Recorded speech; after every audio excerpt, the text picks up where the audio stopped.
Yeah, that's better. Yeah. Right, first of all, I just want to say greetings and solidarity to everybody that is here today, and what a wonderful turnout. What a wonderful show of unity and strength amongst the working class. Now, this government would have us believe that they can divide us by instigating artificial divides based on race, based on religion, based on whether or not you have a disability, based on whether you work, based on whether you don't work, based on whether you claim benefits, or based on whether or not you are relatively well off but still under their cosh.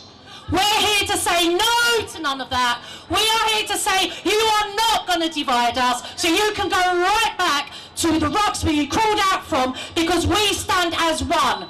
We stand here united in the face of your austerity measures that you are trying to bring back.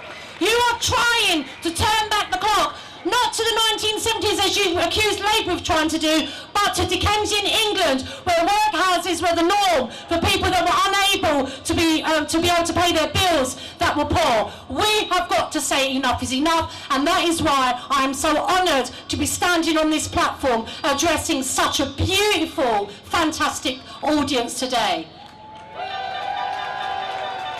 So today, guys, I'm here speaking on behalf of Stand Up to Racism.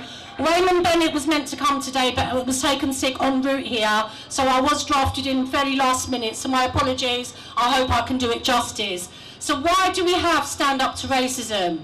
We've already talked about the fact that any government in power, any political organisation, what do they do to keep hold of their power? They try to smash the working class. How do they do that? Divide and rule. It's an age-old adage. It's an age-old tactic. And when that doesn't work, they try their favourite social policy of bread and circuses. Oh, let's distract them. Yes, all right, the Queen died, fair enough, people were upset by it. I personally wasn't, because I didn't know her, but I respect the fact that people were upset about it. But that was used primarily as a tactic to stop us from striking, stop us from taking action, and we've got to say no.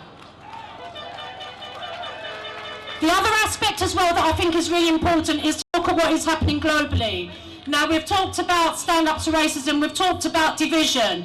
Now, we can't help but notice that we're coming together to fight back, but there are governments where you've got right-wing speakers that are mobilising, that are actually getting seats. We have to smash racism and fascism, not just in this country, but across the globe. And that is why I have got to wind up now, guys, but we need to challenge the growth of the far right. We have to call out racist murders like Chris Carver, who got murdered by the police. We need to ask for justice. We need to demand it, not ask for it. And on that note, because I'm conscious of time, guys, I will say there is an international Stand Up to Racism conference on the 15th of October, where we have like-minded people, not just from the UK, but from across the globe, talking about how we can try and smash racism and consign it to the dustbin of history. All I'm going to say, guys, unity is our strength. Let's stand together. Let's not let the racists divide us. Thank you.